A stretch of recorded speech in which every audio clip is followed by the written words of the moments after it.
Mother Bear. Fell in the swimming pool of the home. What this human baby put everyone in tear.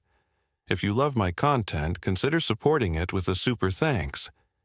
Every bit of your support helps us create even more amazing stories for you.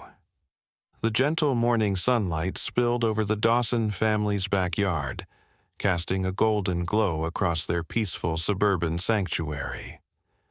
Olivia Dawson stood at the kitchen window, cradling her 15-month-old daughter Sophia in her arms as she prepared breakfast. The swimming pool sparkled like a jewel in the sunlight, its clear blue water perfectly still in the quiet morning air. Sophia giggled and pointed toward the window, her tiny fingers pressing against the glass as if trying to touch the beautiful day outside. "Yes, sweetheart, it's a lovely morning," Olivia whispered, kissing her daughter's soft curls. She had no way of knowing that this ordinary Tuesday would soon transform into a day the entire neighborhood would remember for years to come. In the woods that bordered their property, something stirred. A massive mother bear with rich brown fur and watchful eyes cautiously emerged from the tree line. She had been separated from her cubs during the night and had wandered into this unfamiliar territory in her desperate search.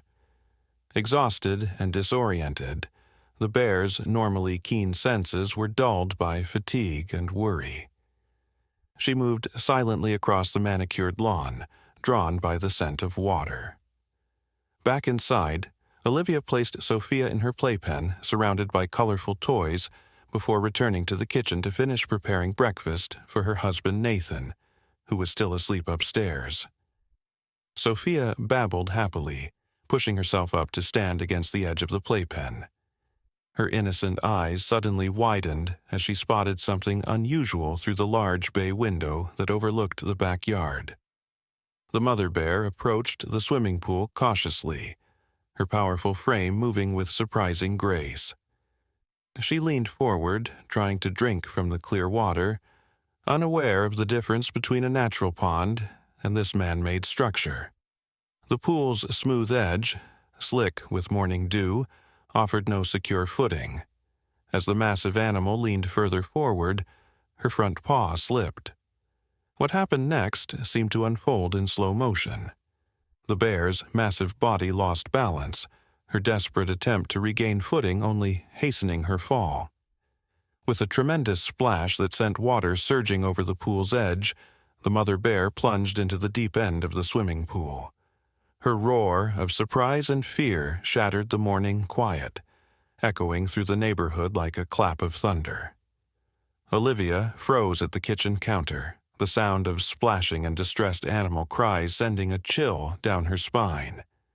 She rushed to the window in time to see the enormous bear thrashing in the water, powerful paws slapping desperately against the surface as she struggled to stay afloat.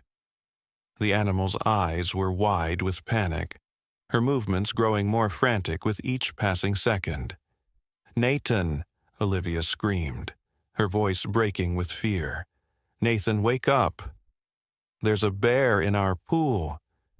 As the commotion grew, neighbors began to emerge from their homes, drawn by the unusual sounds. Mrs. Henderson from next door appeared at her fence line, her morning coffee forgotten in her hand. Across the street, the Carter family stood on their front lawn in pajamas, pointing and calling to others.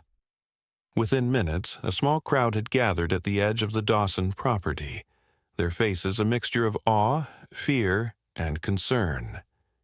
Inside the house, Sophia remained oddly calm amidst the growing chaos. Her bright eyes remained fixed on the struggling bear, watching with an intensity that seemed far beyond her tender age. As the adults rushed about in panic, the baby's expression showed something remarkable. Not fear, but a deep, inexplicable compassion. And it was in this moment of growing tension that something truly extraordinary was about to unfold. Something that would leave everyone who witnessed it forever changed. Nathan Dawson thundered down the stairs, his heart pounding in his chest. He had been jolted from sleep by his wife's panicked cries, and the sound of splashing water and animal growls filled him with dread.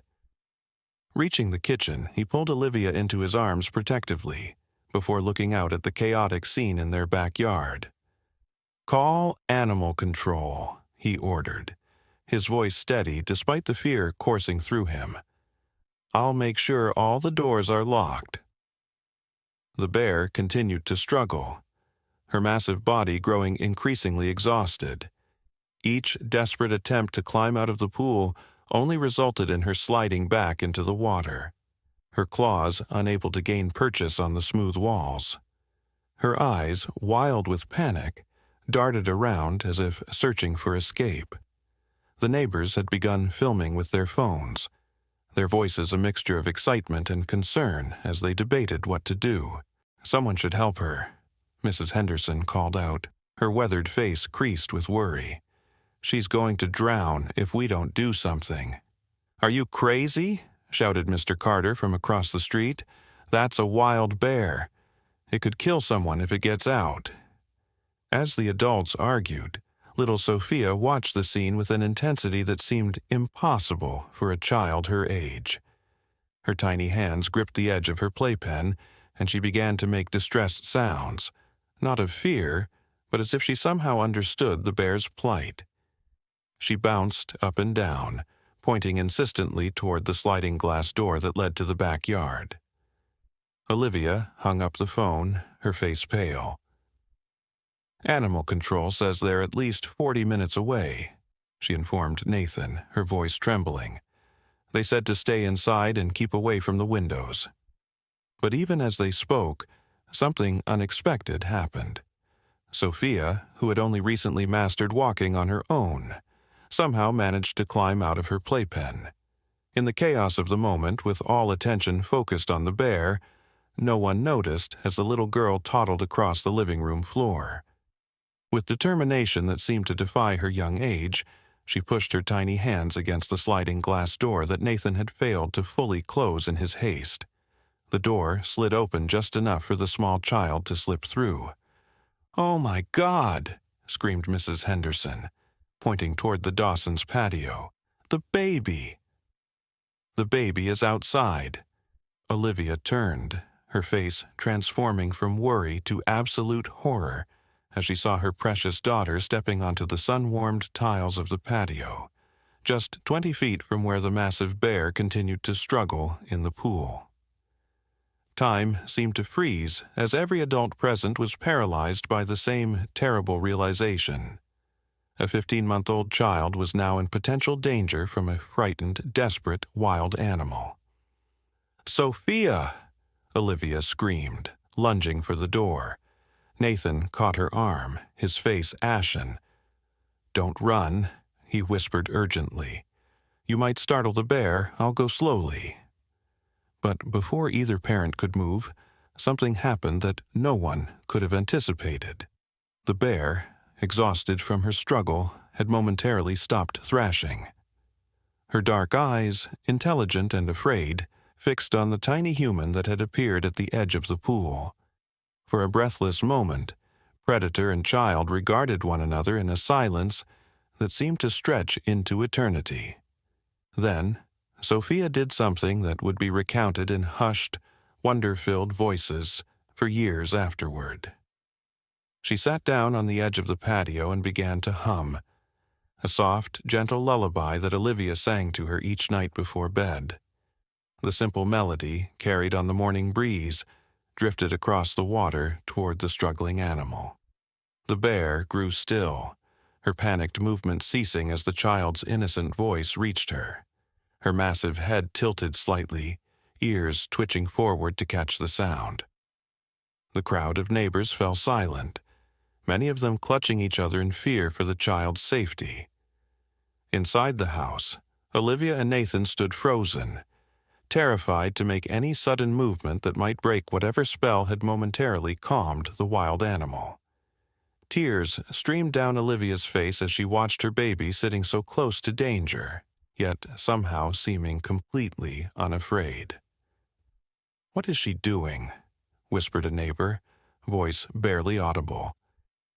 The answer came in a moment that none of them would ever forget. Sophia stopped humming and looked directly at the bear. Then, with the innocent confidence that only a child could possess, she extended her small hand toward the animal and said her first complete sentence, "Be okay, bear, be okay." A collective gasp rose from the onlookers. In the pool, the mother bear had ceased all struggling, her eyes locked with the child's in what appeared to be a silent communication that transcended species. The massive creature's breathing slowed, and something like recognition flickered in her dark gaze. At that moment, a new sound broke the stillness, the distant cry of bear cubs from the woods beyond the property. The mother bear's head jerked toward the sound, a low moan escaping her throat. It was a sound of longing, of maternal desperation that every parent present understood on a primal level. Sophia turned her head toward the sound as well, then looked back at the bear. Impossibly, unbelievably, the child seemed to understand. She pointed toward the woods and said again, "Be okay, bear. Babies need you." From the edge of the property, a new figure appeared. Dr. James Wilson, the neighborhood veterinarian who lived 3 houses down, had arrived with a tranquilizer gun borrowed from his clinic.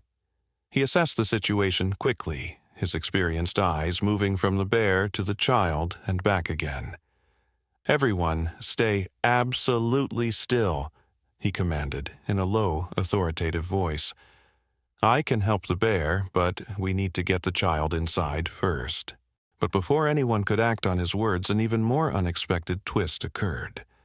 The bear, seeming to gather her remaining strength, made one final, powerful attempt to escape the pool. Her massive paws found purchase on the underwater steps at the shallow end, steps she had missed in her panic until now.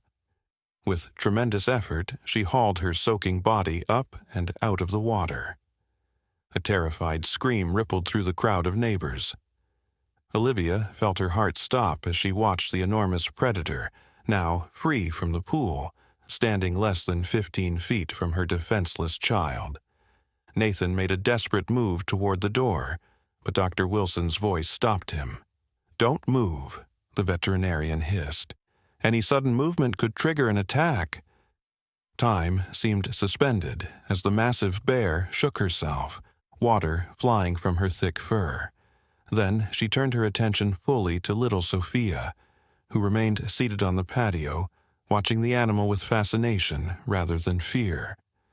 The bear took one lumbering step toward the child, then another. Olivia bit back a scream, her entire body trembling with maternal terror. Nathan's fingers dug into the doorframe so hard that his knuckles turned white. Every person present held their breath, many silently praying or closing their eyes, unable to watch what might happen next. The bear stopped just a few feet from Sophia and lowered her massive head until she was almost eye level with the child. For a heartbreaking moment, predator and innocent regarded each other with a curiosity that defied all natural laws. Then, in a gesture that would be recounted with tears for decades to come, the bear gently huffed a warm breath that ruffled Sophia's curls.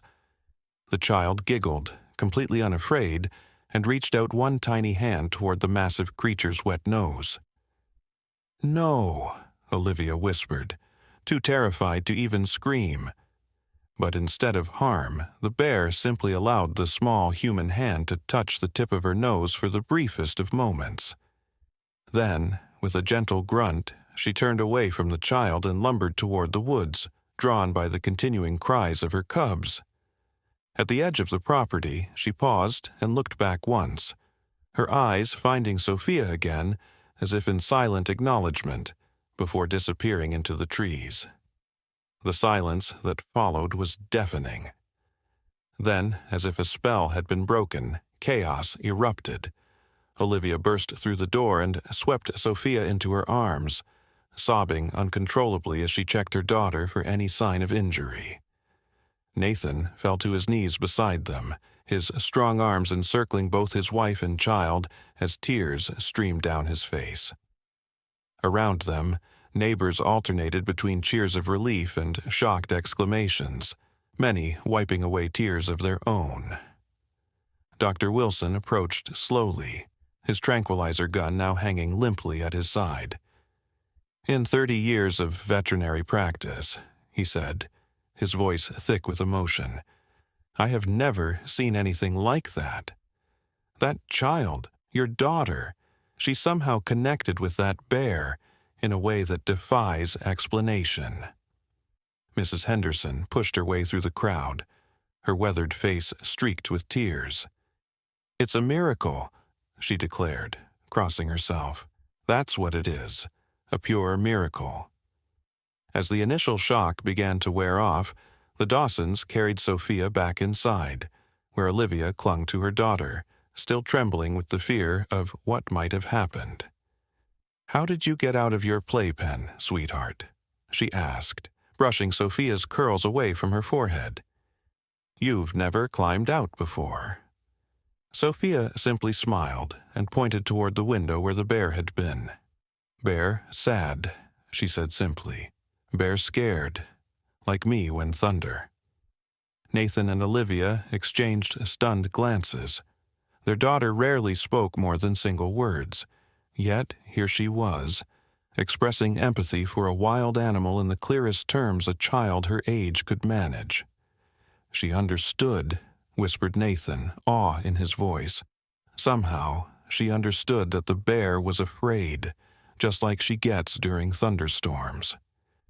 News of the extraordinary event spread quickly through the neighborhood, then the town, and soon media vans began appearing on the street.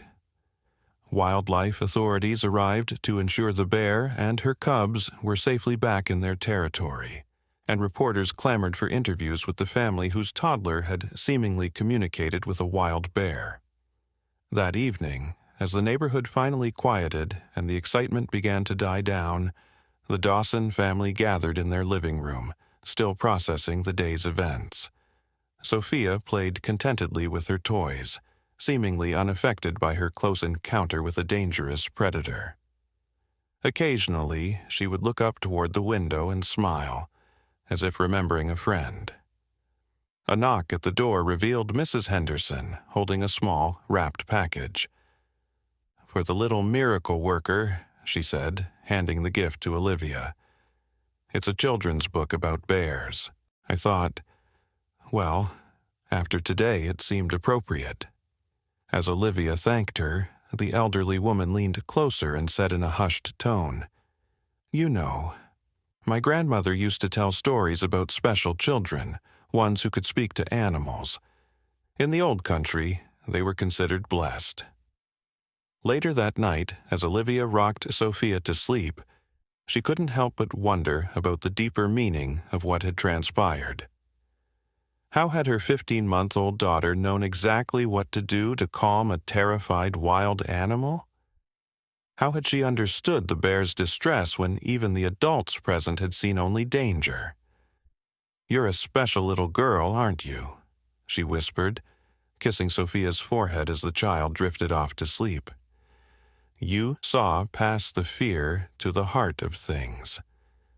Over the following days, wildlife experts and animal behaviorists called the Dawson home, eager to study what they termed an unprecedented case of interspecies communication. Child psychologists suggested that Sophia's lack of learned fear might have allowed her to connect with the bear on a primal, emotional level that adults had long since lost. But perhaps the most profound impact was on the neighborhood itself. People who had lived side by side for years, without more than passing acknowledgement, now gathered for community meetings to discuss the preservation of the wooded areas where the bear and her cubs lived. Children asked their parents thoughtful questions about animals and their feelings.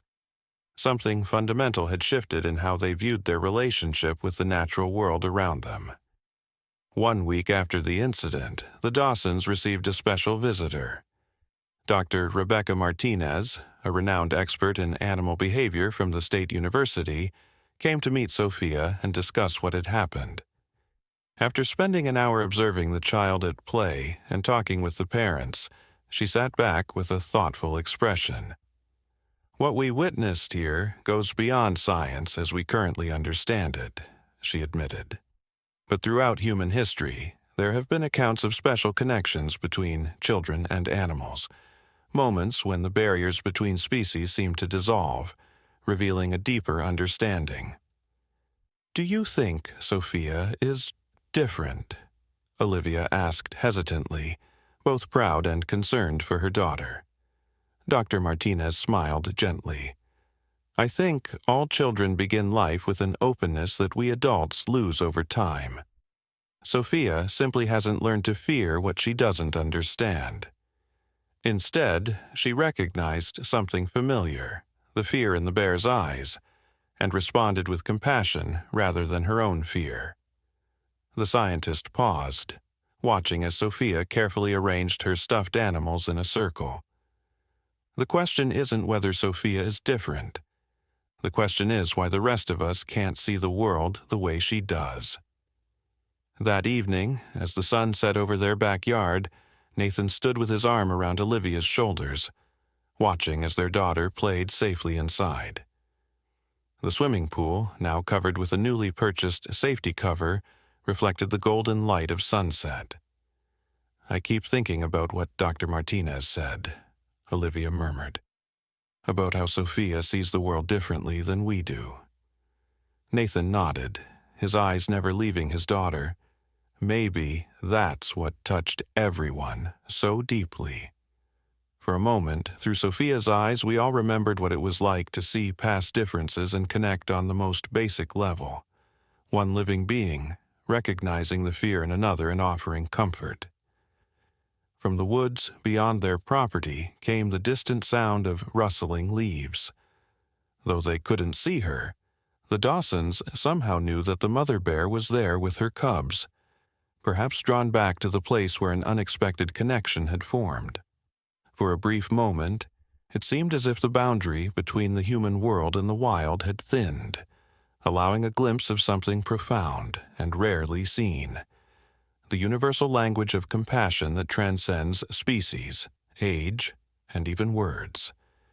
And in that moment, as they watched their extraordinary ordinary child, Olivia and Nathan understood the true miracle they had witnessed. Not that a bear had spared their daughter, but that their daughter had reminded them all of the capacity for empathy that exists in every heart, waiting only to be awakened by innocence, unbound by fear.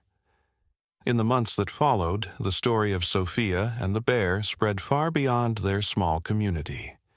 People from around the country sent letters and drawings, many sharing their own stories of unexpected connections with animals. A children's book author even created a beautifully illustrated story based on the event, with proceeds going to wildlife conservation. But for the Dawson family, the most precious outcome was much more personal. Each night, as they tucked Sophia into bed, they would ask her what she had learned that day, and each night she would smile sleepily and repeat the simple wisdom that had touched the hearts of everyone who heard her story. Be kind when scared. Help others home. It was a lesson that had brought an entire community to tears and changed them forever. 3 years passed. Sophia had grown from a toddler into a bright, curious 4-year-old with golden curls and eyes that seemed to hold wisdom beyond her years. The story of her encounter with the bear had faded from headlines, but in their community, it remained a powerful reminder of something extraordinary they had witnessed together. The Dawsons had transformed their backyard into a more natural space, replacing much of their manicured lawn with native plants that attracted butterflies and birds. The swimming pool remained, but was now surrounded by a secure fence, a precaution Nathan had insisted upon after that fateful day. Every evening, Sophia would stand at the edge of their property, looking out toward the woods with an expression of quiet contemplation that sometimes made Olivia wonder what thoughts moved behind those innocent eyes. On a warm Sunday afternoon in early spring, The family was enjoying a picnic in their backyard when Sophia suddenly stood up, her sandwich forgotten on her plate.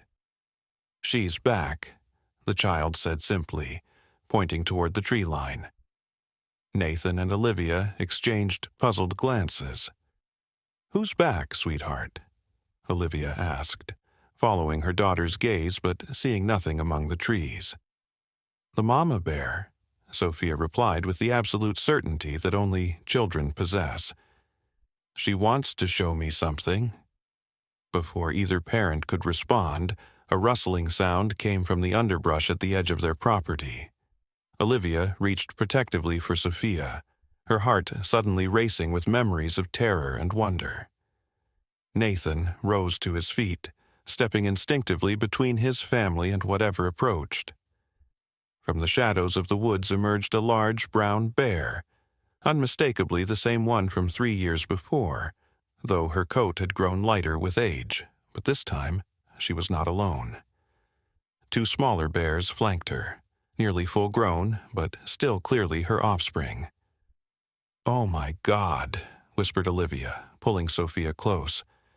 "Nathan, call Dr. Wilson." But Sophia wiggled free from her mother's grasp. "No, Mommy, it's okay, she's just saying thank you." The mother bear stood at the edge of the property, her powerful body perfectly still. Her cubs paced nervously behind her, clearly uncomfortable with their proximity to humans, but the mother remained calm, her intelligent eyes fixed on the little girl who had once shown her kindness. Neighbors began to notice the bear's presence, and soon a small crowd had gathered once again, maintaining a respectful distance but drawn by the uncanny sense that they were witnessing a continuation of the extraordinary event from years before. "She shouldn't be here, Doctor," Wilson murmured, having arrived quickly after Nathan's call. Bears almost never return to human habitations after being scared off. This defies everything we know about their behavior. Yet there she stood, the same bear who had once fallen into their pool, now deliberately approaching the boundary between wilderness and civilization. And most remarkably, she had brought her now-grown cubs, as if to show them something important, or someone. "She remembers," Sophia said confidently, looking up at the adults surrounding her. "She remembers I helped her." The gathered neighbors watched in awestruck silence as the mother bear sat down just at the edge of the woods, her massive body settling onto the ground in a posture that could only be described as peaceful. Her cubs, following her lead but clearly nervous, sat behind her. "It's like she's introducing her family," Mrs. Henderson whispered, her aged voice trembling with emotion. Dr. Martinez, who had remained in contact with the Dawsons over the years and happened to be visiting that weekend, shook her head in amazement. "This goes against every established understanding of bear behavior," she said quietly. "Bears don't form lasting bonds with humans. They don't remember faces or return to thank someone. And yet..." As if to further challenge scientific understanding, the mother bear then did something even more unexpected. She turned to her cubs and made a soft grunting sound. One of the younger bears hesitantly moved forward and dropped something from its mouth onto the ground before quickly retreating behind its mother. "What is that?" Nathan asked, squinting to see. Dr. Wilson lifted his binoculars. "It looks like... I can't believe this. It's a honeycomb." "A gift," Sophia said matter-of-factly. "Because I gave her a gift, too. I helped her find her babies." The gathered crowd fell into a stunned silence. It was impossible, irrational, contrary to everything known about wild animal behavior. And yet they were all witnessing it.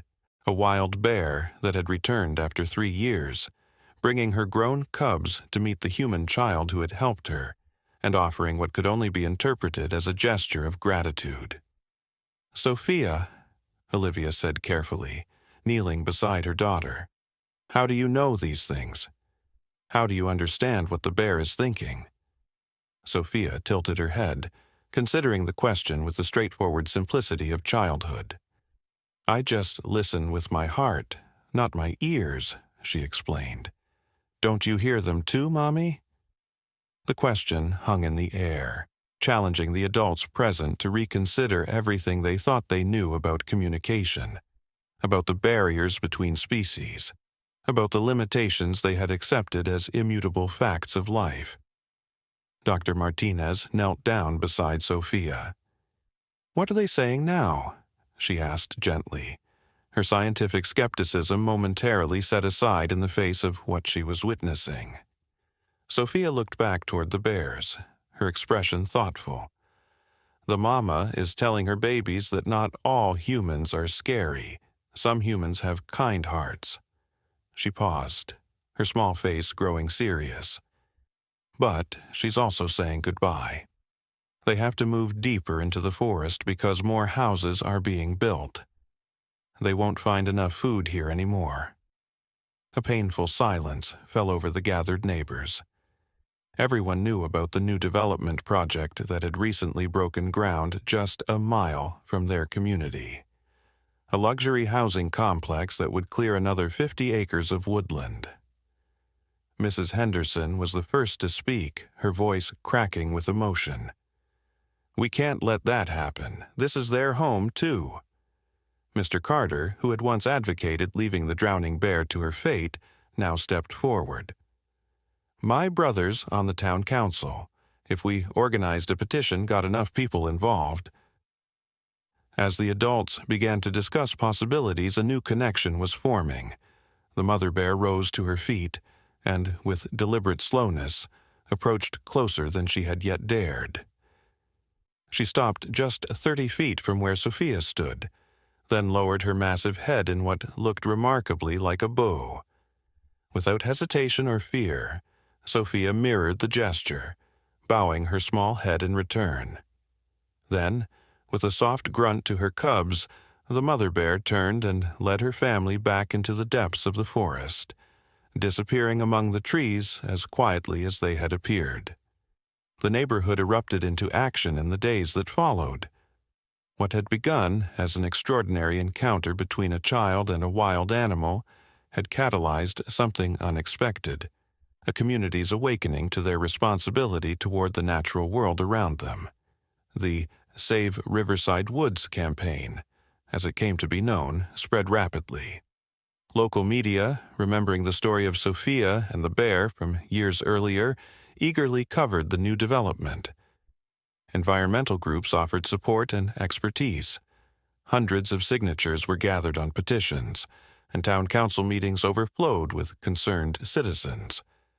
And at the center of it all, though she was too young to fully understand the political implications, was Sophia. Her simple, heartfelt statements about the bears needing their home carried more emotional weight than any scientific argument or economic analysis. If we take away their home, she said during one community meeting, her small voice somehow silencing the room filled with adults, where will they go? Everyone needs a home. 3 months of intense campaigning followed. The development company initially dismissed the opposition, citing economic benefits and job creation. But as public pressure mounted and alternative proposals emerged for more sustainable, limited development that would preserve critical wildlife corridors, the conversation began to shift. The turning point came when Sophia, accompanied by her parents and Dr. Martinez, was invited to appear on a regional news program. The interviewer, clearly expecting cute, rehearsed answers from the child, was unprepared for the wisdom that flowed from her. The bears and the deer and the birds were here first, Sophia explained simply. This was their home before it was our home. My daddy taught me that when you share something, you have to be fair. The video clip went viral, touching hearts far beyond their small community. Letters of support poured in from around the country. Environmental organizations offered legal support. And finally, after weeks of negotiation, The development company announced a revised plan that would preserve 70% of the woodland and create a protected wildlife corridor. It was a victory that few had believed possible, born from the unlikely connection between a child and a wild bear. On the evening after the announcement, the Dawson family sat on their back porch, watching the sunset paint the sky in brilliant hues of orange and pink above the woods that would now remain standing. "I've been thinking," Nathan said quietly, his arm around Olivia's shoulders, "about how one small moment can change everything." Olivia nodded, watching as Sophia arranged pine cones and acorns she had collected into careful patterns on the porch floor. If that bear hadn't fallen into our pool that day. Or if Sophia hadn't somehow known exactly what to do, Nathan continued, the whole course of our lives and this community would be different. Dr. Martinez, who had stopped by to celebrate the victory with them, smiled thoughtfully. There's a concept in chaos theory called the butterfly effect, the idea that tiny changes can have enormous consequences down the line. A butterfly flaps its wings in Brazil, and eventually it causes a tornado in Texas. Or a baby hums to a bear and eventually saves a forest, Olivia added softly. As darkness settled over their backyard, Sophia climbed into her father's lap, her small face serious in the fading light. "Daddy," she asked, "do you think the bears know their home is safe now?" Nathan hugged his daughter close, his throat tight with emotion. "I think they do, sweetheart. Somehow, I think they do." Later that night, after Sophia had been tucked into bed, Nathan found Olivia standing by their daughter's bedroom window, looking out toward the darkened woods beyond their property. "What are you thinking about?" he asked, slipping his arms around her waist. Olivia leaned back against him, taking comfort in his strength. "I'm thinking about what Sophia said years ago, about listening with her heart, not her ears. What if that's not just a child's imagination, Nathan? What if it's something real that we've all forgotten how to do?" Before Nathan could respond, a sound drifted through the night air. A distant, rumbling call that they both recognized immediately as a bear's vocalizing. It was answered moments later by another call, and then another, the voices of a family communicating in the darkness. And in her bed, though her parents couldn't see it, Sophia smiled in her sleep. The story of the girl and the bear didn't end there. As Sophia grew, her extraordinary connection with animals remained, though it evolved into something more subtle than the dramatic encounters of her early childhood. By the time she was 7, she had become something of a local legend. The girl who could calm frightened dogs with a glance, who could sit perfectly still in the garden until wild birds would eat from her open palm, who seemed to know when injured animals were hiding nearby, leading adults to help them. Her parents had worried initially about how such attention might affect their daughter, but Sophia remained remarkably grounded, accepting her unique sensitivity as naturally as she accepted having brown eyes or curly hair. It was simply part of who she was. What did change, profoundly, was the community around them. The successful campaign to protect the woodland had awakened something in the neighborhood, a sense of shared purpose and connection to the natural world that had been dormant for generations. Mrs. Henderson, now approaching 80, started a community garden where she taught children about native plants and the importance of pollinators. Mr. Carter, once the most vocal advocate for dealing with any wildlife that ventured near homes, now led monthly nature walks through the preserved woodland, teaching neighbors about the inhabitants of the forest. The Dawsons' home became an unofficial wildlife rehabilitation center, with Olivia obtaining proper training and permits to care for injured animals before their release back into the wild. On Sophia's 8th birthday, the family received an unexpected visitor. Dr. Rebecca Martinez arrived with a special birthday gift and news that would change their lives once again. "I've been awarded a research grant," she explained, as Sophia unwrapped the beautifully illustrated book on animal communication, "to study cases like Sophia's, children who demonstrate unusual connections with animals. There have been documented instances throughout history and across cultures, but they've never been systematically researched with modern methods." "You want to study our daughter?" Olivia asked, her protective instincts immediately flaring. Dr. Martinez shook her head. "Not exactly. I want your family to join our research team. We'll be traveling to different regions around the world, meeting with indigenous communities where such connections are honored rather than dismissed, learning from their traditions while documenting with scientific rigor." Nathan and Olivia exchanged glances, a wordless communication born of years together. "We couldn't possibly," Nathan began. "I've thought of that, Doctor," Martinez continued. "The grant includes provisions for a teaching specialist to travel with us, ensuring Sophia's education continues. And the experience itself, learning from cultures that have maintained harmonious relationships with the natural world for thousands of years, would be an education beyond anything a traditional classroom could provide." Sophia, who had been quietly listening to the adults talk, suddenly spoke up. "The bears would miss us," she said thoughtfully. "But maybe we could learn things that would help them even more when we come home." And so, 6 months later, the Dawson family embarked on an extraordinary journey from the rainforests of Costa Rica, where they learned from indigenous guides who could track animals through dense jungle, using subtle signs invisible to untrained eyes, to the steppes of Mongolia, where eagle hunters maintained ancient traditions of partnership with birds of prey.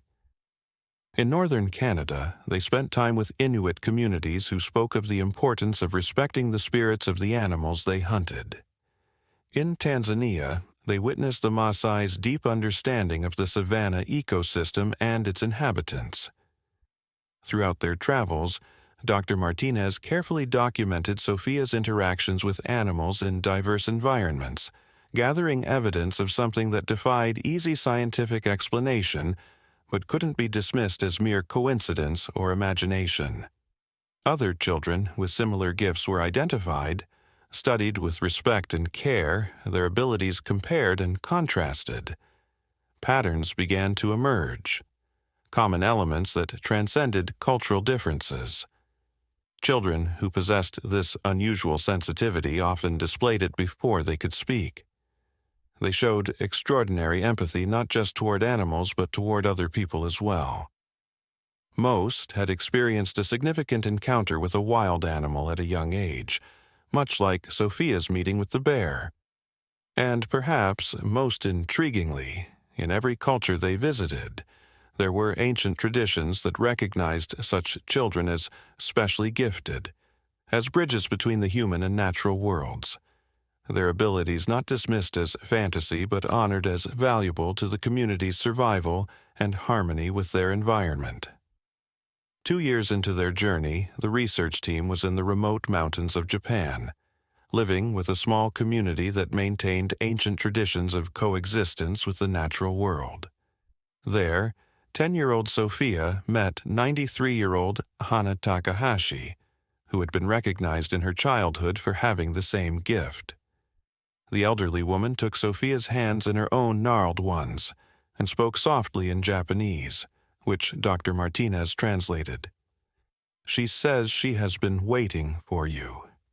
She says that in her lifetime, people have forgotten how to listen to the voice of the forest and its creatures, but that children like you are being born now because the animals are crying out more desperately than ever before." Tears filled Sophia's eyes, though she couldn't have explained why. "Ask her how I can help," she whispered. The old woman's answer, when translated, was both simple and profound. Tell their stories. Help others remember how to listen with their hearts. On their last night in the mountains after Sophia had gone to bed, Olivia found Dr. Martinez sitting alone, reviewing her extensive notes by the light of a small lamp. "Have you found what you were looking for?" Olivia asked quietly, sitting beside the scientist who had become a dear friend over their years of travel. Dr. Martinez looked up, her expression thoughtful. "I set out to study a phenomenon through the lens of science, to measure and quantify and explain. But I'm beginning to think what we're witnessing goes beyond what our current scientific framework can fully capture." "What do you mean?" "Every culture we've visited has a different name for what Sophia can do. Animal whispering, spirit speaking, heart listening, but they all recognize it as real. Not as imagination or coincidence, but as a genuine form of communication that most adults have lost." She closed her notebook slowly. "What if the most rational conclusion isn't that these cultures are all maintaining the same superstition, but that they're all recognizing the same truth? A truth our modern society has forgotten." Later that night, unable to sleep, Olivia stepped outside their small traditional house to look at the stars. The mountain air was crisp, the sky ablaze with more stars than were ever visible back home. In the distance, she heard the haunting call of a fox, then another answering. A small voice spoke beside her, startling her. "They're talking about us," Sophia said, having followed her mother outside. "They're curious about the humans who are leaving tomorrow." Olivia looked down at her daughter, this child who had changed not only their lives, but an entire community, and who was now part of research that might eventually change how humans understood their relationship with the natural world. "What will you miss most when we go home?" she asked, pulling Sophia close against the chill. Sophia considered the question seriously, as she did all questions. "Nothing," she finally answered, "because I'm taking all the important parts with me, in here." She touched her chest over her heart. "And I'm going to teach everyone who wants to learn." A month later, the Dawson family returned to their home, changed in profound ways by their experiences. The preserved woodland behind their property seemed more precious than ever, the community they had helped build more significant. They found that in their absence, the Save Riverside Woods initiative had grown into a broader conservation movement that had successfully protected several other natural areas in the region. Mrs. Henderson, despite her advancing age, had established a thriving educational program that brought schoolchildren into the woods to learn about local ecosystems. And most remarkably, the development company that had initially planned to clear the forest had become a partner in creating sustainable housing that worked with, rather than against, the natural environment. On their first night home, as darkness fell, Sophia stood at the edge of their backyard, looking out toward the woods. Her parents watched from the porch, giving her the space they now understood she sometimes needed. After several minutes, Sophia turned back to them, her face alight with joy in the gathering dusk. "They're still here," she called softly. "The Bear family, they remembered us." Nathan and Olivia exchanged glances, no longer questioning their daughter's certainty about such things. "Are they all right?" Olivia asked. Sophia nodded. "They're happy. The forest is healthier now because of the protections. More food, more space." She paused, listening to something only she could hear. "And she wants me to tell you thank you. Not just from her family, but from all of them." As they tucked Sophia into her bed that night, in the room that had seemed so small to her after 2 years of traveling the world, Nathan sat on the edge of the mattress. "You've learned so much on our journey," he said. "What do you think is the most important thing you discovered?" Sophia didn't hesitate. "That everyone and everything is connected," she replied, her young voice filled with a wisdom that still sometimes took her parents by surprise. "And that listening is the most important thing we can do, listening with our whole hearts, not just our ears." "And what will you do with everything you've learned?" Olivia asked, smoothing her daughter's curls away from her forehead. Sophia smiled, her eyes already growing heavy with sleep. "I'm going to teach others how to listen," she murmured. "Because when you really listen, you can't help but care. And when you care, you protect what's important." As their daughter drifted off to sleep, Nathan and Olivia stood at her bedroom window, looking out at the dark outline of the forest against the night sky. Somewhere out there, a family of bears was also settling down for the night. Their existence and the Dawsons now inextricably linked by an extraordinary moment of connection that had rippled outward, touching countless lives and changing the course of an entire community. "Do you think the world is ready to listen?" Nathan asked softly, his arm around his wife's shoulders. Olivia leaned against him, drawing strength from his presence as she had throughout their remarkable journey. "I don't know," she admitted, "but I know that Sophia will keep reminding us how, for as long as it takes." From the woods came the distant call of a mother bear, carried on the night breeze, a sound that would have once filled them with fear, but now brought only a sense of profound connection.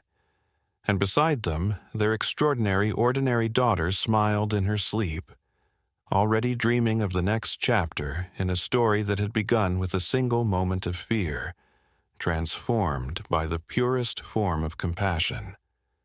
A story that had put everyone in tears, and, in doing so, had opened their hearts to hear what had always been there, waiting to be understood. 6 years passed. Sophia Dawson was now 16, a thoughtful teenager whose childhood connection with animals had evolved into a purposeful mission. The quiet suburban home where a bear had once fallen into a swimming pool had become a sanctuary, both for wildlife and for people seeking to understand their relationship with the natural world. The Dawson Wildlife Education Center, as it was now formally known, occupied the original house and 5 adjoining acres that the family had purchased with proceeds from Dr. Martinez's book, The Language of Compassion: How Children Reconnect Us with the Natural World. The swimming pool had been transformed into a natural pond, surrounded by native vegetation that attracted butterflies, birds, and small mammals. In place of manicured lawns, meadows of wildflowers stretched toward the protected woodland, creating a transition zone where humans could observe the wildlife safely. On this particular autumn afternoon, Sophia stood before a group of elementary school children who sat cross-legged on the ground, their faces upturned and eager. At 16, she had grown tall like her father. Her once golden curls darkened to honey brown, but her eyes retained that same quality of quiet wisdom that had marked her since childhood. "Before we go into the woods today," she was saying, her voice gentle but carrying naturally across the circle, "I want you to remember the 3 promises we make when we enter someone else's home." The children responded in unison, voices raised in the sing-song rhythm of a practiced recitation. "We promise to listen more than we speak. We promise to respect all living things we meet. We promise to leave only footprints and take only memories." Sophia smiled, her heart warming at their earnest faces. Many of these children were too young to know the full story of her encounter with the bear, how it had transformed not just her family, but an entire community's relationship with the wildlife around them. To them, she was simply Miss Sophia, the teenager who could somehow always spot the camouflaged tree frog or know exactly where the fox den was located. As she led the children toward the forest path, Sophia felt a familiar prickling sensation at the back of her neck, the awareness of being watched.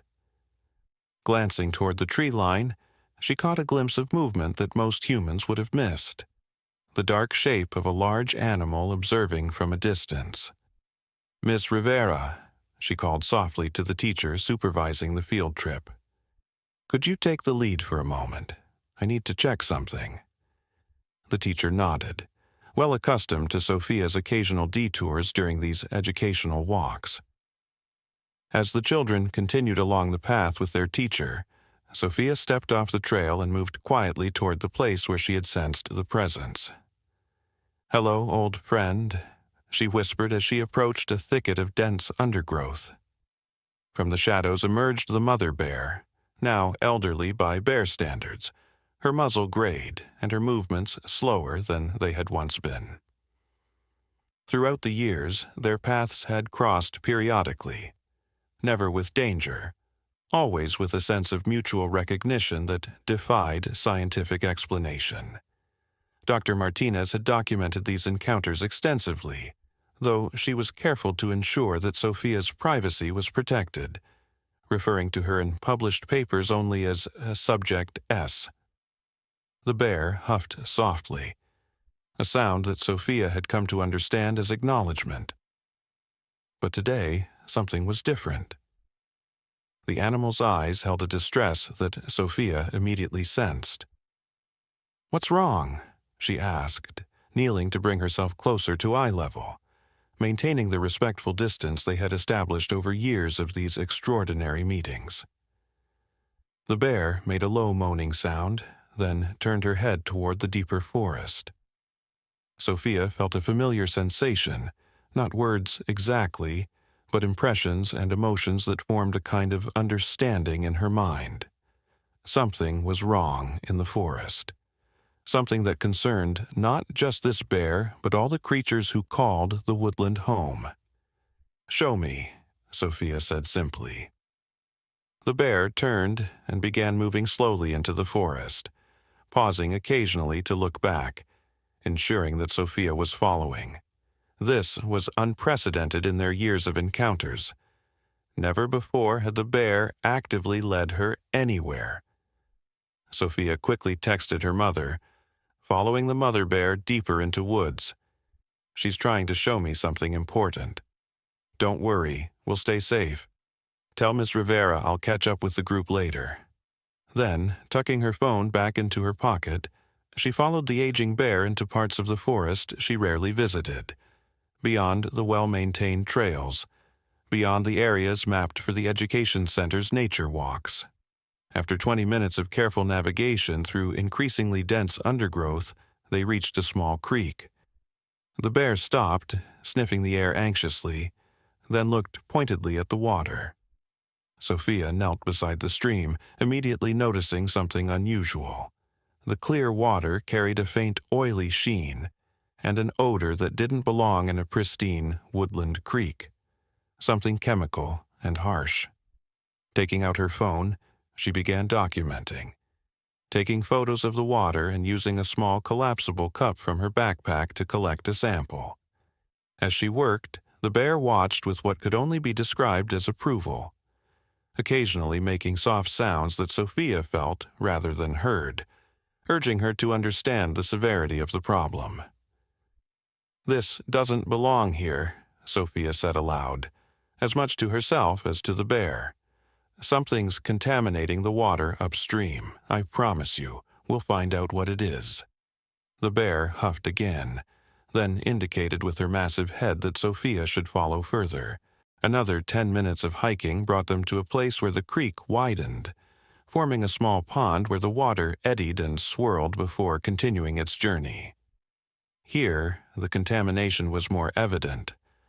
A filmy, rainbow-colored slick on the surface, and most distressingly, the still forms of several fish floating lifeless in the shallow edges. Sophia's heart sank as she documented this scene as well.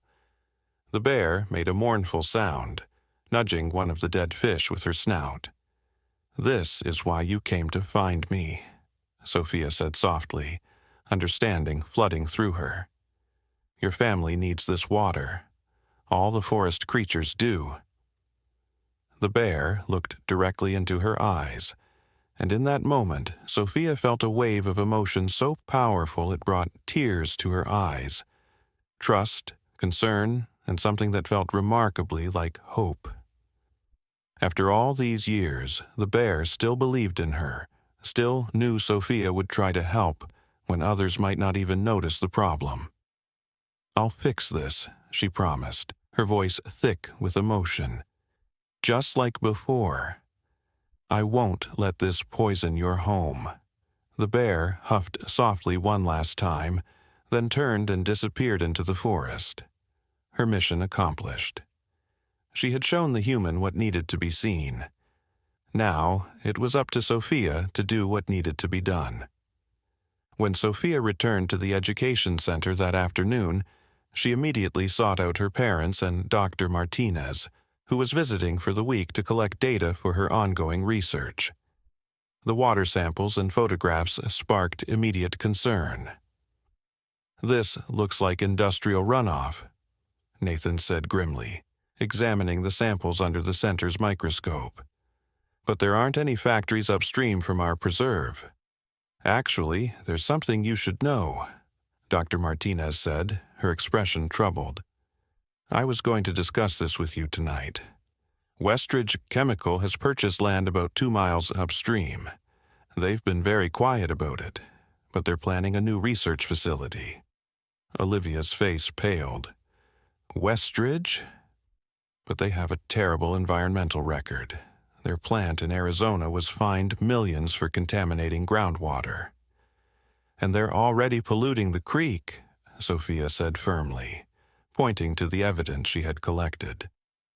"The bear showed me, because this affects her family directly. This creek is the main water source for wildlife in this part of the forest." Dr. Martinez nodded thoughtfully. "The timing makes sense. They would have started site preparation, clearing trees, bringing in heavy equipment. If they're careless with their waste disposal or if there's runoff from the construction." "We need to act immediately," Nathan said, already reaching for his phone. "I'll call the Environmental Protection Agency and the State Wildlife Department. And I'll contact Linda Chen at the Tribune," Olivia added. "She covered our original conservation campaign. She'll understand the importance of this." But Sophia was already shaking her head. "That's not enough," she said quietly. "Government investigations take too long. By the time they act, irreversible damage could be done." "What are you suggesting?" Dr. Martinez asked, studying the teenager's determined expression.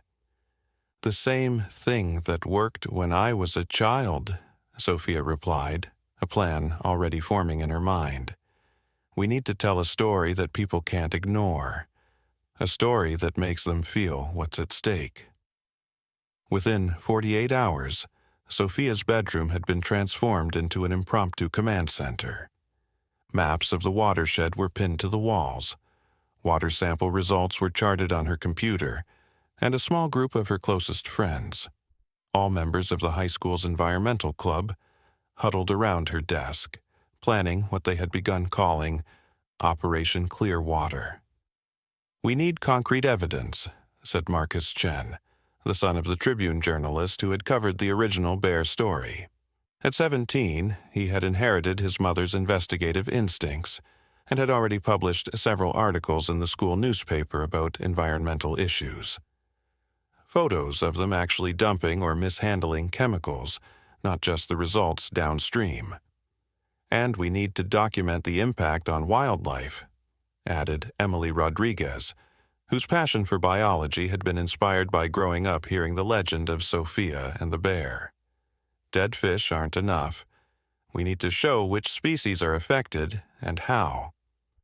"What we really need," said Sophia, tapping her pencil thoughtfully against the desk, "is to live stream the evidence so they can't deny it or cover it up once they realize they're being watched."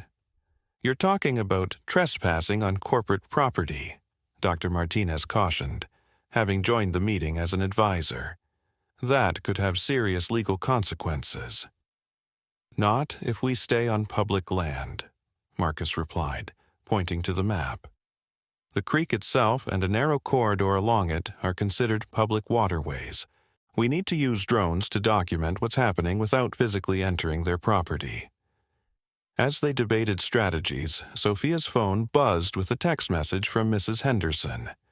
Bear spotted at edge of property, looking agitated. Thought you should know. I have to go, Sophia said abruptly, standing up. Keep working on the plan. I'll be back soon. She found the elderly bear pacing anxiously at the forest's edge, far closer to human habitation than she would normally venture. When she saw Sophia, she made a deep, urgent sound that needed no translation. Something's happened, Sophia said, feeling the bear's distress flooding through her. Show me. This time, their journey through the forest was faster, more urgent. The bear moved with surprising speed despite her age, leading Sophia directly back to the contaminated pond they had visited 2 days earlier. What they found there made Sophia's heart sink. One of the bear's grown cubs, now a massive adult bear in his own right, lay beside the water, his breathing labored, his body trembling with what appeared to be seizures. Near him lay the still forms of 2 raccoons and a fox, already dead. No, Sophia whispered, tears filling her eyes as she understood the terrible truth. The contamination was spreading, its effects growing deadlier, and the animals were drinking from the poisoned water, having no way to know the danger it posed. The mother bear made a grief-stricken sound, moving to nuzzle her suffering offspring. The male bear's eyes were glazed with pain, his massive body racked with tremors. Sophia knew she couldn't approach. A sick, suffering bear was unpredictable and dangerous, even one connected to her family through years of extraordinary encounters. Instead, she did the only thing she could. She called for help. Within an hour, the pond had become the site of an emergency response. Dr. Wilson, now in his 70s but still the community's trusted veterinarian, had arrived with tranquilizer equipment and emergency medical supplies. The state wildlife officials, long familiar with the unusual relationship between the Dawson family and the local bear population, had dispatched a team with a transport vehicle. Nathan and Olivia worked alongside them, setting up a perimeter to keep curious onlookers away. Throughout it all, the mother bear remained beside her suffering cub, occasionally looking toward Sophia with eyes that seemed to hold both accusation and plea. Why haven't you fixed this yet? When will you make it stop? As the wildlife officials prepared to tranquilize the sick bear for transport to a specialized facility, Sophia made a decision. Pulling Marcus aside, she spoke urgently. We can't wait any longer. We need to expose what's happening right now. Marcus nodded, understanding immediately. I've got the drone in my car.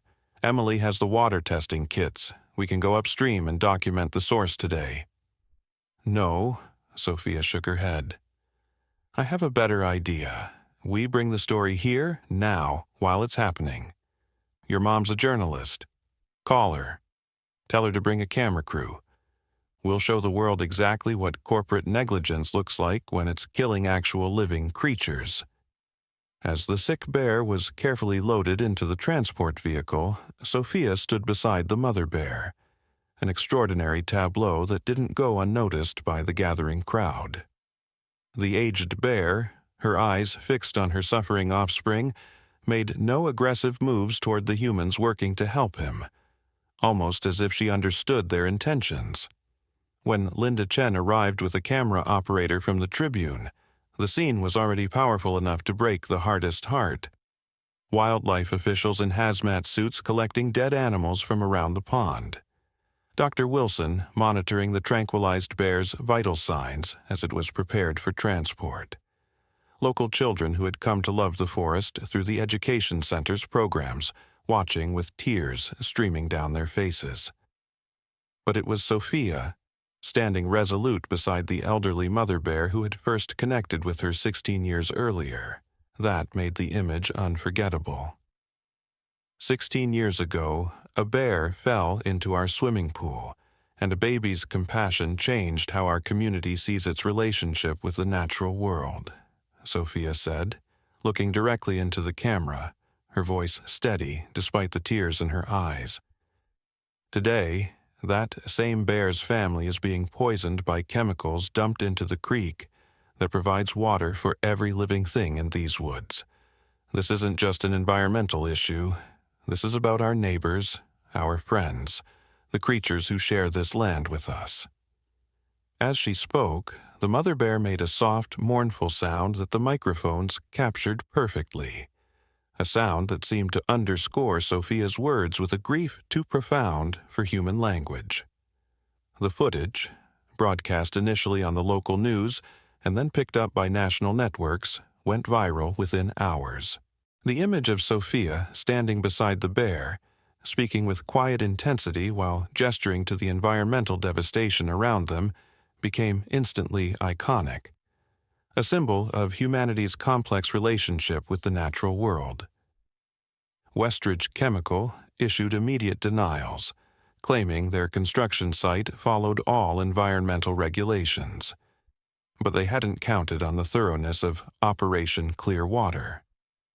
While Sophia had been documenting the effects downstream, Marcus and Emily had indeed taken their drone upstream, capturing clear footage of construction runoff being carelessly channeled directly into the creek. Water samples collected at multiple points provided irrefutable evidence of increasing contamination levels approaching the construction site. The story exploded into a national conversation. Environmental organizations offered legal support and technical expertise. Government agencies, faced with undeniable public pressure, launched expedited investigations, and perhaps most powerfully, people who had been touched by the original story of Sophia and the bear 16 years earlier reconnected through social media, sharing how that moment had changed their own relationship with nature and pledging support for this new chapter in an ongoing saga of compassion and conservation. 3 days after the emergency at the pond, Sophia received a call from the Wildlife Rehabilitation Center where the sick bear had been taken. "He's responding to treatment," the veterinarian told her. "The toxins are being cleared from his system. With continued care, we expect a full recovery." That evening, Sophia returned to the edge of the forest alone. As the sun set, painting the sky in hues of gold and pink, she waited quietly, somehow knowing that the mother bear would find her. When the massive shape emerged from the shadows, Sophia could see the toll the past days had taken. The bear moved more slowly, her head hanging with exhaustion and worry. "Your son is getting better," Sophia said softly. "They're helping him, and we're going to make sure this never happens again." The bear huffed softly, then did something unprecedented in all their years of connection. She moved forward until she was just 3 feet from Sophia, then slowly, deliberately lowered her massive body until she was lying on the ground, her head resting on her paws, looking up at the human who had been part of her life for so many years. Understanding the profound gesture of trust, Sophia carefully sat on the ground as well, maintaining the small distance between them that represented mutual respect for their different natures. Together, human and bear sat in companionable silence as darkness settled over the forest. 2 mothers of different species sharing concern for a child and for the future of the home they both cherished. The legal battle that followed was complex and protracted. Westridge Chemical hired aggressive attorneys who challenged the evidence, questioned the methods used to collect it, and even attempted to discredit Sophia herself, suggesting that her documented history of bear communication made her an unreliable witness. But the company had underestimated the power of the story that had united a community 16 years earlier and was now galvanizing a nation. People who had never considered themselves environmentalists found themselves moved by the image of the teenage girl and the elderly bear, standing side by side in what seemed like shared determination to protect their home. 6 months of legal wrangling culminated in a settlement that exceeded even the most optimistic expectations. Westridge Chemical agreed to abandon the research facility project entirely, donating the land to a conservation trust with the stipulation that it would remain protected woodland in perpetuity. Additionally, they committed substantial funds to clean up the contamination and restore the damaged ecosystem. On a bright spring morning, almost exactly 1 year after the bear had first led Sophia to the contaminated creek, a small ceremony was held at the Education Center to commemorate the establishment of the new Clear Water Preserve. Representatives from government agencies, environmental organizations, and community groups gathered alongside the students who had been part of Operation Clear Water and the many neighbors who had supported their efforts. Dr. Martinez, now working on a new book that would document this latest chapter in her ongoing research into human-animal communication, stood beside Sophia as they unveiled a simple stone marker at the trailhead leading into the newly protected land. In honor of a mother bear who taught us to listen, and a child who taught us to care, may the waters run clear and the forest stand strong, a home for all creatures who dwell here. As the applause faded and people began to disperse toward the reception being held on the center's grounds, Sophia slipped away from the crowd, feeling a familiar need to check on her oldest friend. She found the mother bear in a sunny clearing not far from the trail, lying peacefully in a patch of early spring wildflowers. Her grown son, fully recovered from his brush with death, dozed nearby, his massive form rising and falling with each breath.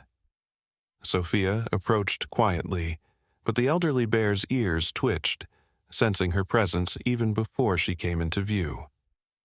Raising her graying muzzle, the animal regarded her with eyes that seemed to hold the wisdom of ages.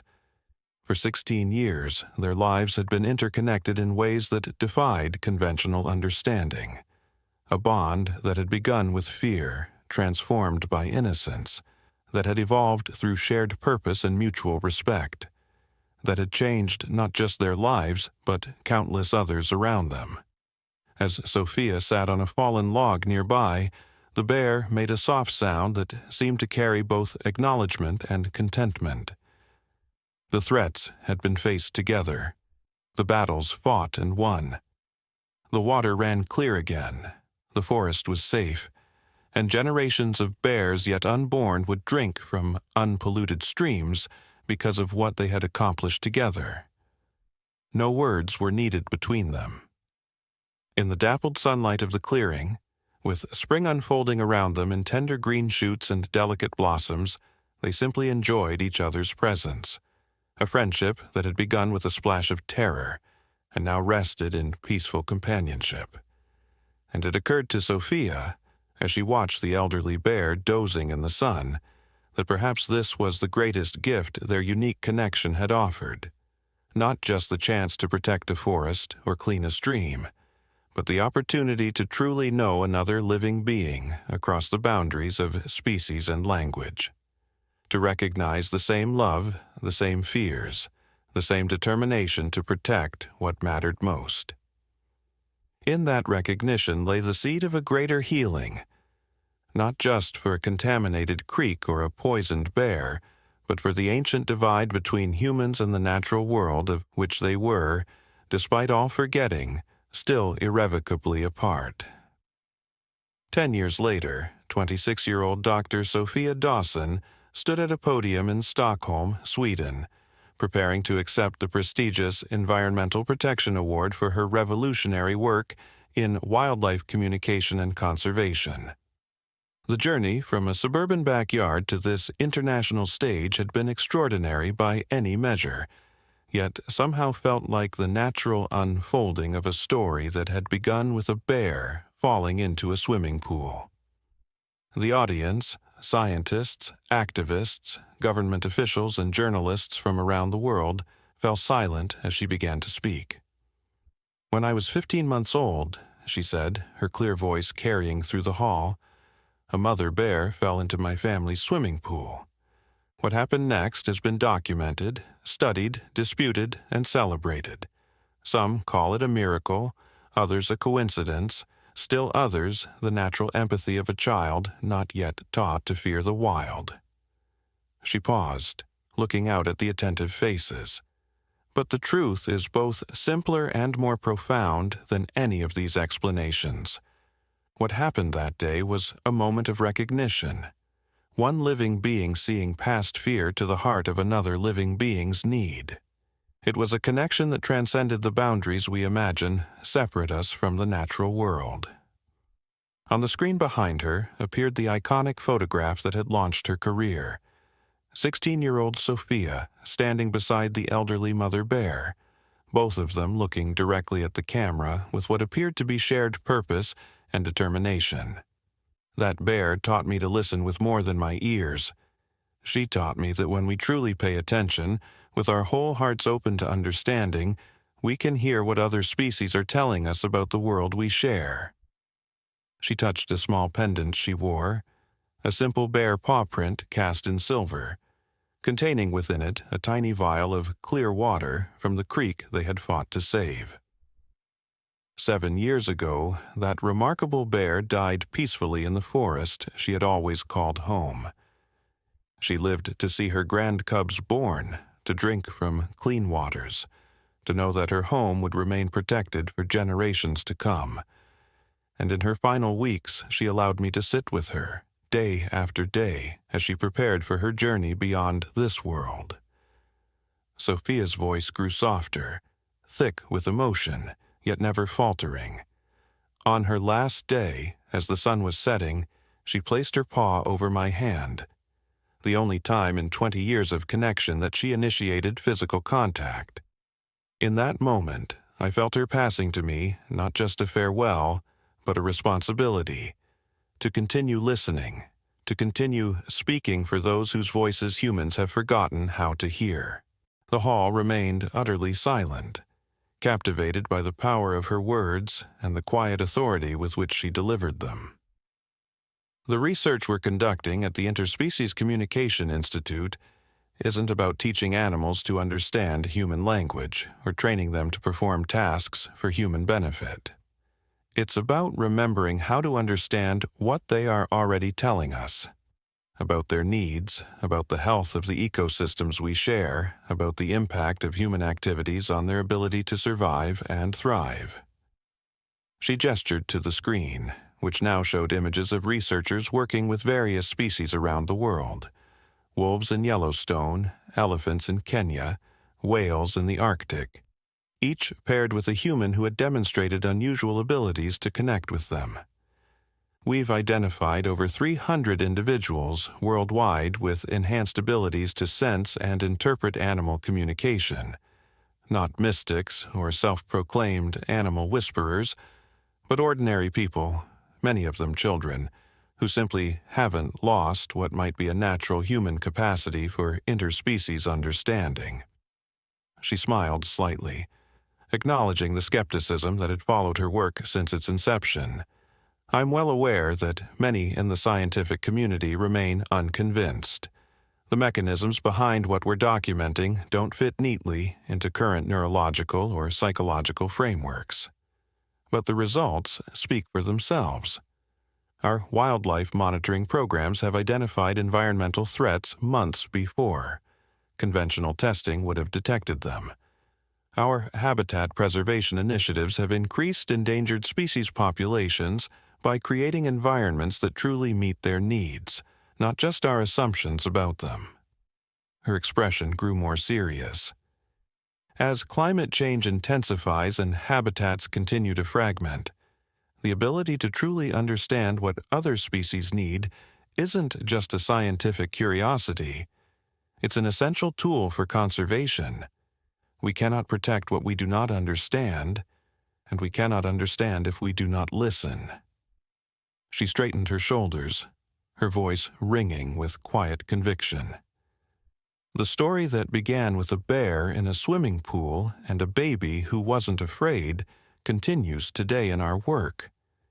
It continues every time a child looks at a wild creature with wonder rather than fear.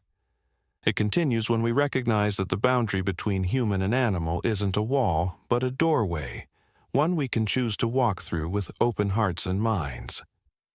As applause filled the hall, Sophia closed her eyes briefly, feeling a familiar presence that transcended physical limitations. The memory of an aged bear with wise eyes who had taught her to listen with her heart. And in that moment it seemed that the bear's spirit was there with her, approving the continuation of a journey they had begun together so many years ago. That night, in her hotel room overlooking Stockholm's glittering waters, Sophia stood at the window and looked up at the stars, thinking about how far she had come from that suburban backyard and the extraordinary connection that had shaped her life's purpose. Her phone chimed with a message. A photo from her parents back at the education center, showing a mother bear with 2 small cubs crossing the meadow at sunset. Not the same bear family she had known throughout her childhood, but descendants, part of a thriving population that now inhabited the protected woodlands. "Your legacy continues," her mother had written below the image. Sophia smiled, touching the bear paw pendant at her throat. The story never really ended, she reflected. It simply evolved, passing from generation to generation, from species to species, weaving connections that transcended time and distance. And perhaps that was the true miracle. Not that a child had once calmed a frightened bear, but that the moment of connection between them had rippled outward through time, transforming fear into understanding, conflict into cooperation, separation into belonging. In a world increasingly divided by fear and misunderstanding, perhaps this was the story that needed telling most of all. That when we listen with our hearts, when we see past our differences to our shared needs and vulnerabilities, we discover that we are never truly separate from the web of life that sustains us all. And it had all begun with a bear who fell into a swimming pool, and a baby who put everyone in tears with the simplest, most profound gift of all, the courage to offer compassion where others saw only fear. 30 years after that fateful day, on the 50th anniversary of Sophia's birth, a special gathering took place at what had now become the International Center for Interspecies Understanding. What had once been a suburban backyard with a swimming pool had expanded over decades to encompass nearly 1,000 acres of protected wilderness, with research facilities, education centers, and carefully designed observation areas where humans could learn from and connect with wildlife in their natural habitats. People had traveled from across the globe to celebrate both Sophia's birthday and the remarkable legacy that had grown from that single moment of connection between a child and a frightened bear. Former students who had gone on to establish similar centers in their own countries. Researchers whose understanding of animal cognition and communication had been transformed by Sophia's groundbreaking work. Children who had grown up reading the illustrated books that told the story of the bear in the swimming pool and the baby who wasn't afraid. As twilight settled over the center's main gathering area, an open-air amphitheater nestled at the edge of the forest, Sophia stood before the assembled crowd, her once honey-brown hair now streaked with dignified silver, her eyes still holding that same quiet wisdom that had marked her since childhood. 50 years ago today, she began, her voice carrying naturally across the hushed audience. I was born into a world where humans and animals were considered fundamentally separate, divided by barriers of language, consciousness, and purpose. Today, we gather in a world where those barriers are being dismantled, not through technology or force, but through the simple, powerful act of listening with our hearts. Behind her, on a massive screen, images from the past 30 years played in silent tribute to the journey they had all shared.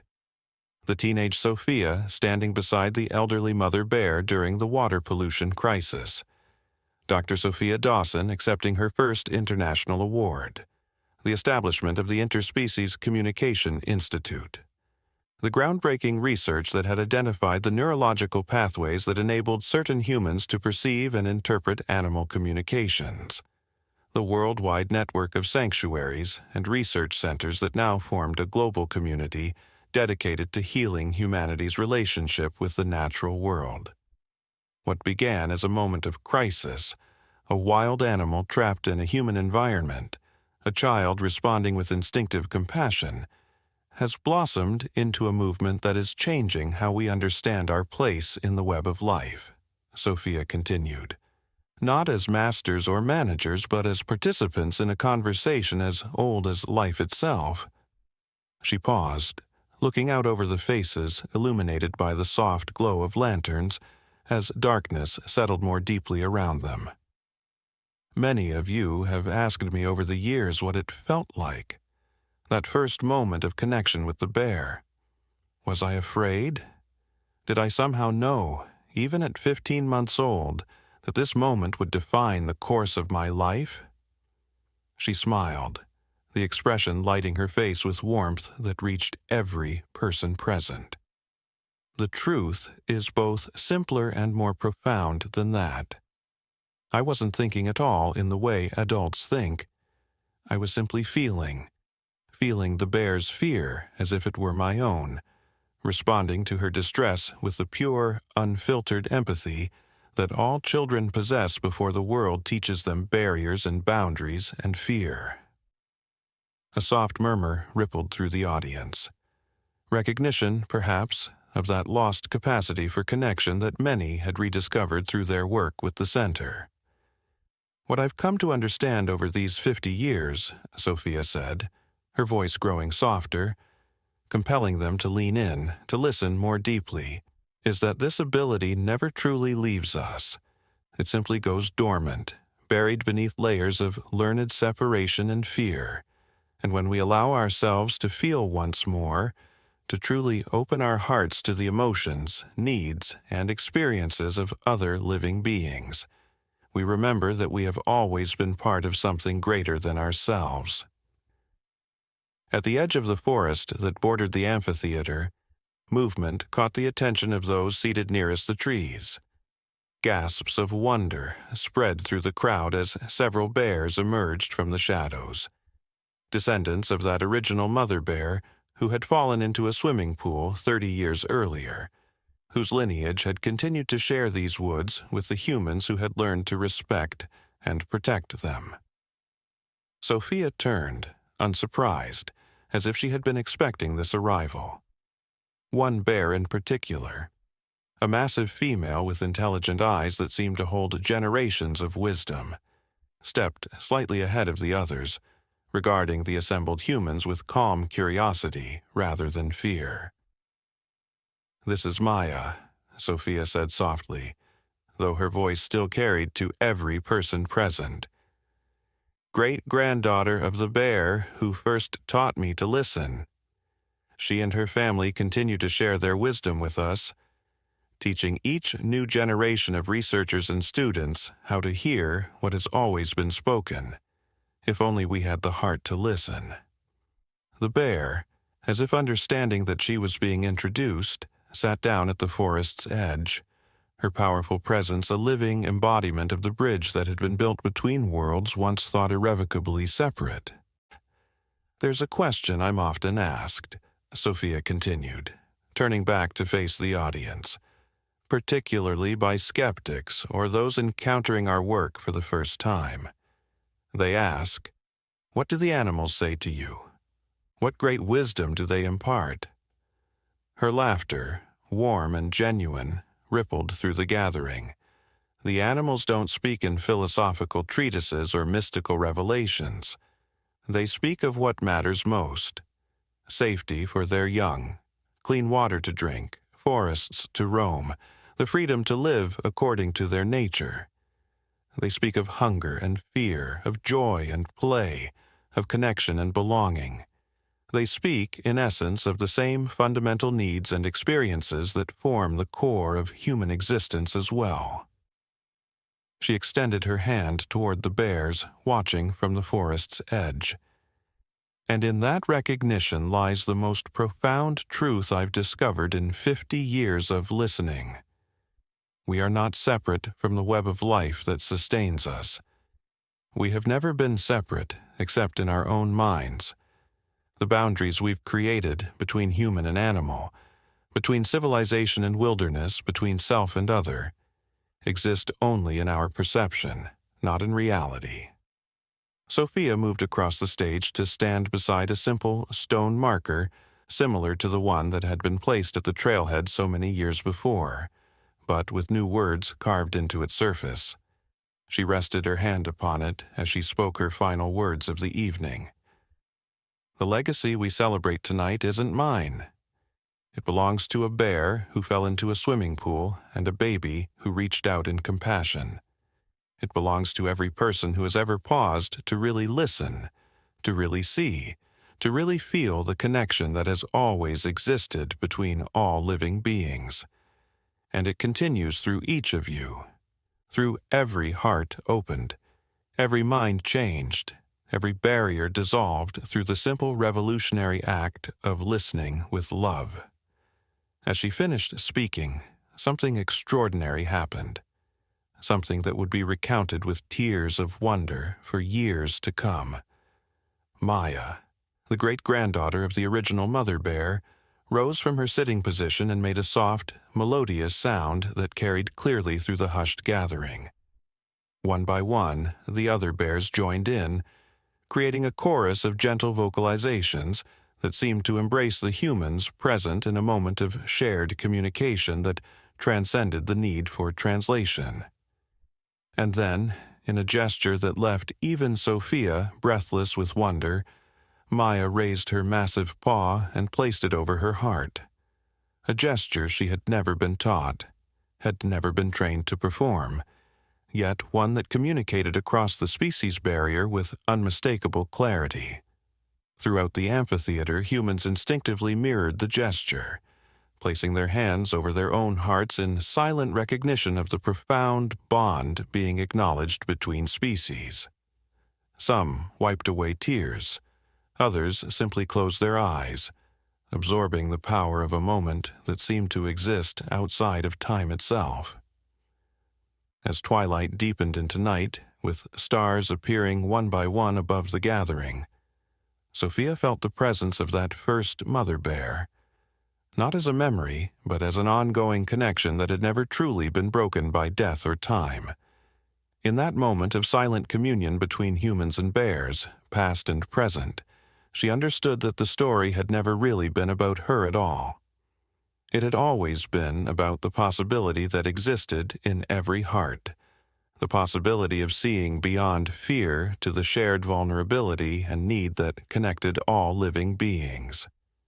The bears eventually returned to the forest, moving with unhurried dignity back into the shadows from which they had emerged. The humans remained seated in reverent silence for several moments longer, each processing in their own way the extraordinary experience they had just shared.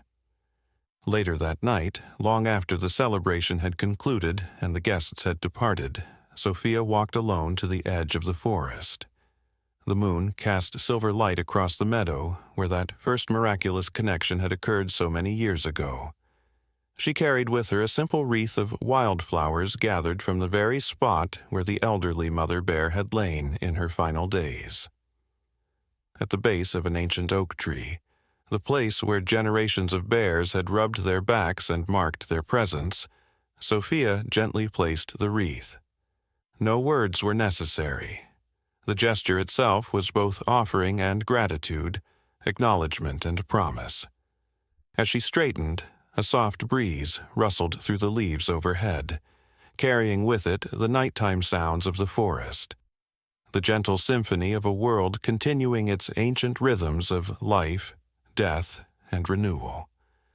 And within that symphony, Sophia could still hear the voice that had first taught her to listen, not with her ears, but with her heart. "I heard you," she whispered into the darkness. "I'm still listening. And now, others are listening too." The breeze seemed to strengthen for just a moment, wrapping around her like an embrace before continuing on its path through the trees. Sophia closed her eyes, feeling the boundaries between past and present, between memory and reality, between human and nature, dissolving in a moment of connection that encompassed everything. The frightened bear in a swimming pool, the baby who hadn't learned to fear, the teenage activist standing up for clean water, the scientist receiving accolades in Stockholm, and now the elder celebrating a lifetime of building bridges between worlds once thought forever separate. All of these moments existed simultaneously in the eternal now of genuine connection, a connection that had transformed not just one life or one community, but had sparked a movement that continued to ripple outward, touching heart after heart, dissolving fear after fear, building bridge after bridge. And in that perfect moment of understanding, standing between the worlds of human and wild that she had spent a lifetime connecting, Dr. Sophia Dawson finally grasped the full circle of the journey that had begun when she was too young to even understand what was happening. The tears that slipped down her cheeks were not of sadness or even ordinary joy, but of a completion so perfect that it transcended ordinary emotion. The recognition that what had begun with a bear falling into a swimming pool had never really been about saving the bear at all.